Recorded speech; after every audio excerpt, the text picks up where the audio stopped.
Hi hello all welcome to smiley stories. తర్వాత జాను పడుకునే వరకు తన పక్కనే ఉండి జాను నిద్రపోయింది అని అనుకున్నాక వెళ్ళి తన వర్క్ చేసుకుంటూ ఉంటాడు అభి. అలా కొంత సమయం తర్వాత వర్క్ ఫినిష్ అవ్వగానే జానుని నిద్ర లేపుదామని రూమ్లోకి వెళ్తాడు. బెడ్ మీద చిన్న కుక్క పిల్లలా ముడుచుకొని పడుకొని ఉంటుంది. అలా తనను చూసిన అభికి భలే ముద్దుగా కనిపిస్తుంది. వెళ్ళి తన పక్కన కూర్చొని చిన్నగా తనని తట్టి నిద్ర లేపుతాడు. జాను నిద్ర లేచిన వెంటనే హే నువ్వేంటిక్కడా అని అంటుంది. జాను అలా అనటంతో అభి మళ్ళీ మొదలు పెట్టావా, మనం ఇప్పుడు ఆఫీస్లో ఉన్నాము, ఆ విషయమైనా గుర్తుందా, నిద్ర లేచావంటే ముందు జరిగిన విషయాలని మర్చిపోతుంటావా అని అడుగుతాడు.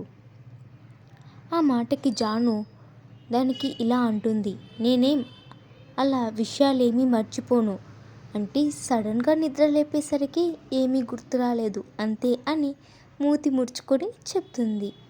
అభి తనని చూసి సన్నగా నవ్వి, నా గురించి ఎవరైనా మాట్లాడితే నువ్వు భలే జెల్సీగా ఫీల్ అవుతావు కదా, మనం ఎవరినైతే ఇష్టపడతామో వాళ్ళు వేరే వాళ్ళతో ఎవరితో అయినా మాట్లాడినా జెల్సీ ఫీలింగ్ కలుగుతుంది కదా, అయితే ఇప్పుడు నువ్వు నన్ను ఇష్టపడుతున్నావా, వాళ్ళు నా గురించి అలా మాట్లాడగానే నువ్వు బాగా జలసీగా ఫీల్ అయ్యావు అని అంటాడు. దానికి జాను నేనేం జలసీగా ఫీల్ అవ్వలేదు అని అంటుంది. దానికి అభి అవునవును తెలుస్తుందిలే అని ముందరికి వంగి జాను బుగ్గ మీద ముద్దు పెడతాడు. అభి అలా చేయగానే జాను బుగ్గ మీద చేయి పెట్టుకొని షాక్ అయి అభి వైపు చూస్తుంది. అభి చిలిపిగా నవ్వుతూ ఏమిటి అన్నట్టు కనురెప్పలు ఎగరేస్తాడు. జాను ఉడుక్కుంటూ నన్నెందుకు కిస్ చేశావు అని అడుగుతుంది. అభి భలే ముద్దుగా ఉన్నావు, చిన్న కుక్క పిల్లలాగా ముద్దొచ్చావు, అందుకే ముద్దు పెట్టుకున్నా, నీకొద్దంటే చెప్పు, ఆ వల్లి కన్నా లేకపోతే ఈ ఆఫీస్లో నన్ను లవ్ చేస్తున్న అమ్మాయి కన్నా వెళ్ళి ముద్దు పెడతా అని అంటాడు. జాను అభి వైపు కోపంగా చూస్తూ అభిని అలానే వెనక్కి తోస్తుంది. అభి బెడ్ మీద పడగానే జాను అభిని ఇష్టం వచ్చినట్టు కొడుతూ ఏంటి వాళ్ళకి ముద్దు పెడతావా, ఏది పెట్టు, ఎలా పెడతావో నేను చూస్తా, అలాంటి ఆలోచన వచ్చినా కూడా నేనేం చేస్తానో నాకే తెలియదు, ఇంకొకసారి ఇలా మాట్లాడావంటే అట్ల కాడ కాల్చి నీ మూతి మీద వాత పెడతాను అని బెదిరిస్తుంది. జాను అలా మాట్లాడుతూ ఉండగానే అభి జాను చెయ్యి పట్టి తన మీదకు లాగుతాడు. అభి అలా లాగ్గానే జాను అలానే అభి మీద పడుతుంది.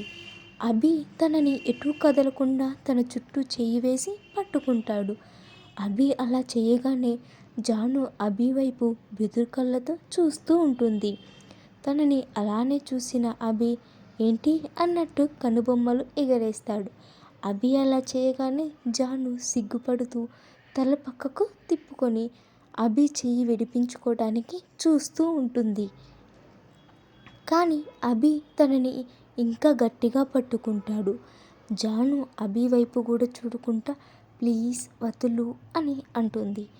అభి దానికి అభి ఆ మాట నా కళ్ళల్లోకి చూసి చెప్పు, అప్పుడు వదులుతాను అని అంటాడు.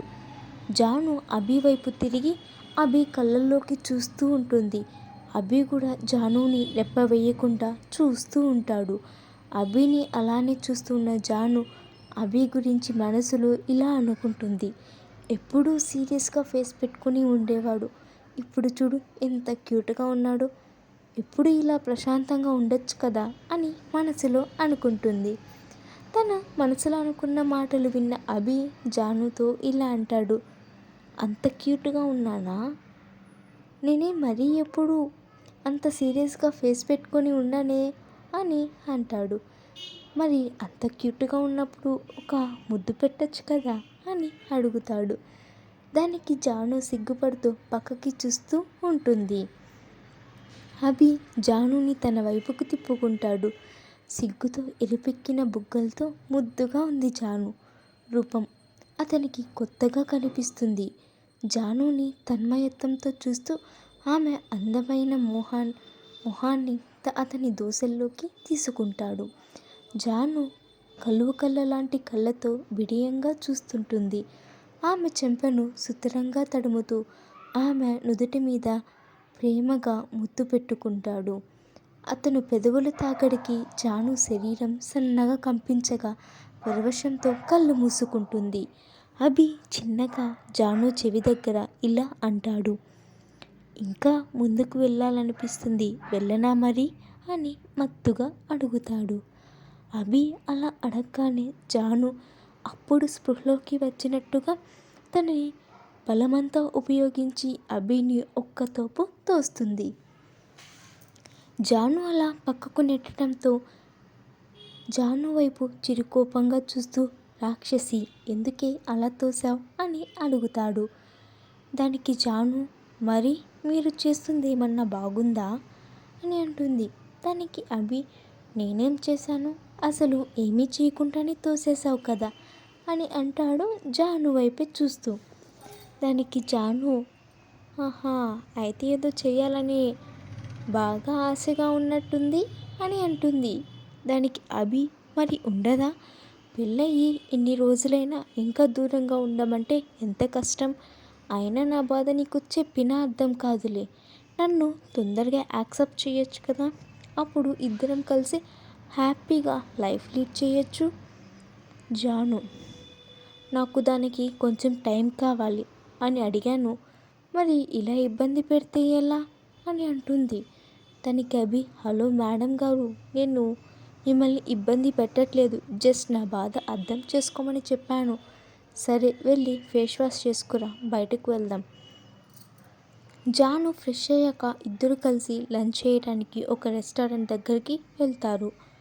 లోపలికి వెళ్ళగానే అభి ఫుడ్ ఆర్డర్ ఇచ్చి జాను వైపు చూస్తాడు. జాను అభితో, అదే నాకు నచ్చిన ఫుడ్ అని మీకు ఎలా తెలుసు, కనీసం మీరు నన్ను అడగను కూడా లేదు కదా అని అంటుంది. తనకి అభి చిన్నగా స్మైల్ ఇచ్చి, నేను నీకు చెప్పిన విషయం మర్చిపోయినట్టున్నావు, నేను నిన్ను ఎప్పటి నుంచి ఇష్టపడుతున్నా, అలాంటప్పుడు నీ ఇష్టాలేంటో కూడా నాకు తెలియకుండా ఉంటుందా అని అడుగుతాడు. జాను ఇంకేమీ మాట్లాడుకుంటా సైలెంట్గా ఉంటుంది. అప్పుడే జాను ఫోన్ రింగ్ అవ్వటంతో తీసి చూస్తుంది. వాళ్ళ అమ్మ నుంచి కావటంతో వెంటనే లిఫ్ట్ చేసి, మా, ఎలా ఉన్నావు, ఏమైంది ఈ మధ్య సరిగ్గా ఫోన్ చేయట్లేదు, ఆరోగ్యం బాగుందా అని వాళ్ళ అమ్మకి మాట్లాడే ఛాన్స్ ఇవ్వకుండా జానుని మాట్లాడుతూ ఉంటుంది. జాను అలా మాట్లాడుతుండగా అభి జాను వైపు ఒకసారి చూసి మళ్ళీ ఫోన్ చూసుకుంటూ ఉంటాడు. ఇక్కడ జాను వాళ్ళమ్మ, నేను బాగున్నా జాను, నువ్వెలా అన్నావు, నీకు అక్కడ ఎలాంటి ఇబ్బంది లేదు కదా, నిన్ను అల్లుడు గారు బాగా చూసుకుంటున్నారా అని అడుగుతుంది. దానికి జాను అభిని చూస్తూ, హా అమ్మ, మీ అల్లుడు గారు నన్ను బాగా చూసుకుంటున్నాడు అని చెప్తుంది. ఆ మాటతో అభి తలెత్తి జాను వైపు చూస్తాడు. అభి తనని చూడటంతో అభి వైపు చూసి చిన్నగా స్మైల్ ఇచ్చి మళ్ళీ వాళ్ళ అమ్మతో మాట్లాడుతూ ఉంటుంది. వాళ్ళ అమ్మతో మాట్లాడుతున్నప్పుడు పక్కన నుంచి సౌండ్స్ రావడంతో జాను వాళ్ళ అమ్మని ఇలా అడుగుతుంది. మా, ఎక్కడున్నావు, ఆ సౌండ్స్ ఏంటి పక్కన అని అడుగుతుంది. దానికి జాను వాళ్ళమ్మ, సరుకులు తీసుకుందామని వచ్చాను అని చెప్తుంది. దానికి జాను, నువ్వు ఒక్కటే వెళ్ళావమ్మా, లేకపోతే నాన్న కూడా వచ్చారా అని అడుగుతుంది. జాను వాళ్ళమ్మ, నేను ఒక్కదాన్నే వచ్చాను అని చెప్పి మాట్లాడుతూ ఉంటుంది. జాను వాళ్ళు వాళ్ళ అమ్మతో ఫోన్ మాట్లాడి పెట్టేశాక వాళ్ళు ఆర్డర్ చేసిన లంచ్ రావడంతో తింటూ ఉంటుంది. అభి కూడా సైలెంట్గా లంచ్ చేస్తూ ఉంటాడు. లంచ్ కంప్లీట్ చేశాక అభి, నీకు ఇంకేమైనా కావాలా అని అడుగుతాడు. దానికి జాను, అది ఐస్ క్రీమ్ కావాలి అని చెప్తుంది. అభి, ఐస్ క్రీమ్ తినడానికి నువ్వేమైనా చిన్నపిల్ల అనుకుంటున్నావా, ఎక్కువ ఐస్ క్రీమ్స్ తినకూడదు, నీకు తెలియదా, ఎప్పుడు చూడు ఐస్ క్రీమ్ అంటావు, నేను నిన్ను ఎప్పుడు చూసినా కూడా ఈ ఐస్ క్రీమ్ తినటంలోనే మునిగిపోయి ఉంటావు, నీకెందుకు అంత ఇష్టం ఐస్ క్రీమ్స్ అంటే అని అడుగుతాడు. దానికి జాను, అదంతే, నీకు చెప్పినా తెలియదులే. ఇప్పుడేంటి, నువ్వు నాకు ఐస్ క్రీమ్ తీసిస్తావా తీసియవా? కనీసం భార్య అడిగింది కూడా తీసి ఇవ్వలేదు. నువ్వేం మనిషివయ్యా బాబు అని చెప్పి అక్కడి నుంచి బయటకు వెళ్ళిపోతుంది. జాను అలా వెళ్ళిపోవటం చూసిన అభి చిన్నగా నవ్వుకొని మళ్ళీ తన కోసం ఐస్ క్రీమ్ తీసుకొని తన వెనక్కి వెళ్తాడు. జాను కార్ దగ్గరకు వెళ్ళి అభిని తిట్టుకుంటూ ఉంటుంది. అప్పుడే అభి తన ముందు ఐస్ క్రీమ్ పెట్టడంతో వెంటనే ఆనందంగా దాన్ని తీసుకొని తింటూ ఉంటుంది. అభి కార్ స్టార్ట్ చేశాక జాను కార్లో కూర్చొని, ఇప్పుడు మనం ఎక్కడికి వెళ్తున్నాం అని అడుగుతుంది. దానికి అభి, నీకు ఎక్కడికి వెళ్ళాలనిపిస్తుందో చెప్పు, అక్కడికి తీసుకువెళ్తా. చెప్పాను కదా ఈ రోజంతా నీతోనే ఉంటానని అని అంటాడు. ఆ మాటకి జాను, నిజంగానే నేను అడిగింది అక్కడికి తీసుకువెళ్తావా అని అడుగుతుంది. అభి జాను వైపు అనుమానంగా చూస్తూ, మీ ఇంటికి తప్ప ఎక్కడికైనా అడుగు, తీసుకువెళ్తాను అని అంటాడు. దానికి జాను, నీకు మా నాన్న అంటేనే కోపమా లేదంటే మా అమ్మంటే కూడా కోపమా అని అడుగుతుంది. దానికి అభి, మీ నాన్న మీద తప్ప ఇంకెవ్వరి మీద కోపం లేదు అని అంటాడు. జాను, సరే అయితే నేను చెప్పిన దగ్గరికి కదా అని చెప్పావు. తను ఎక్కడికి వెళ్ళాలనుకుంటుందో ఆ అడ్రస్ చెప్తుంది. అభి, ఇప్పుడు అక్కడికి ఎందుకు, అక్కడ నీకేమైనా పనుందా, ఏమన్నా తీసుకోవాలా అని అడుగుతాడు. దానికి జాను, మిస్టర్ అభిరామ్, ఈరోజు టైం మొత్తం మీరు నాకే ఇస్తానన్నారు కాబట్టి నేను చెప్పినట్టు వినండి. ఎక్కువ క్వశ్చన్స్ వేయకుండా త్వరగా పదండి, టైం అయిపోతుంది అని చెప్తుంది. మీకు స్టోరీ ఎలా అనిపించిందో కామెంట్ చేయండి. అలానే లైక్ చేయండి, షేర్ చేయండి.